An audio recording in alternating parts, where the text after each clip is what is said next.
लेकर अभ्यर्थियों ने कई बार विरोध प्रदर्शन किया, कई बार पुलिस की लाठियां खाई और इतने हो हंगामे के बाद जाकर एक ऐसी खबर सामने आई जो इन अभ्यर्थियों को राहत की सांस लेने का मौका दे सकती है। बिहार के शिक्षा मंत्री प्रोफेसर चंद्रशेखर ने ट्वीट के जरिए शुक्रवार को बड़ी जानकारी दी। उन्होंने ट्वीट में लिखा कि बिहार में जल्दी ही 7वें चरण की नियुक्ति होगी। साल 2023 नियुक्ति का साल होने वाला है। ट्वीट में चंद्रशेखर ने आगे लिखा कि अभ्यर्थियों को घबराने की जरूरत नहीं है, महीने भर के अंदर नियोजन नियमावली आ जाएगी। चंद्रशेखर ने ये भी लिखा कि पहले 9000 इकाई थी और अब 38 इकाई में नियुक्ति पत्र का बंटवारा होगा। इसमें किसी गड़बड़ी की कोई गुंजाइश नहीं है। शिक्षक बहाली को लेकर बीते कई महीनों से अभ्यर्थी परेशान थे। वो लगातार मांग कर रहे थे कि जल्दी से जल्दी शिक्षक बहाली की जाए। पिछली सरकार में शिक्षा मंत्री विजय चौधरी थे और उसी वक्त से अभ्यर्थी 7वें चरण को लेकर मांग कर रहे थे। इसके लिए कई बार ट्वीट के जरिए भी सरकार को घेरा गया। इस बहाली को लेकर अभ्यर्थियों पर लाठियां भी बरस चुकी हैं। बीटीईटी और सीटीईटी पास शिक्षक अभ्यर्थियों ने कहा था कि साल 2019 में ही उन लोगों ने फॉर्म भरा, लेकिन नोटिफिकेशन जारी नहीं की जा रही है। इन मुद्दों को लेकर कई बार विरोध प्रदर्शन किया गया।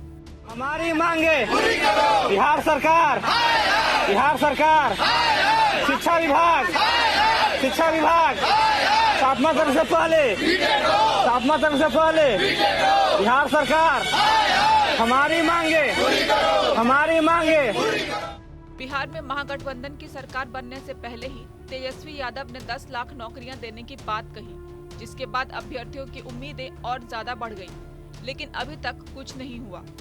नाराज अभ्यर्थियों ने कई बार तेजस्वी को भी घेरा कि 10 लाख नौकरी की बात कही थी और सरकार में आते ही सब भूल गए। अब शिक्षा मंत्री के इस ट्वीट से अभ्यर्थियों को अब तक के अंधेरे में उजाले की एक किरण दिख रही है। शिक्षा मंत्री चंद्रशेखर पिछले दिनों रामचरितमानस को लेकर दिए गए अपने विवादित बयान की वजह से काफी चर्चा में रहे।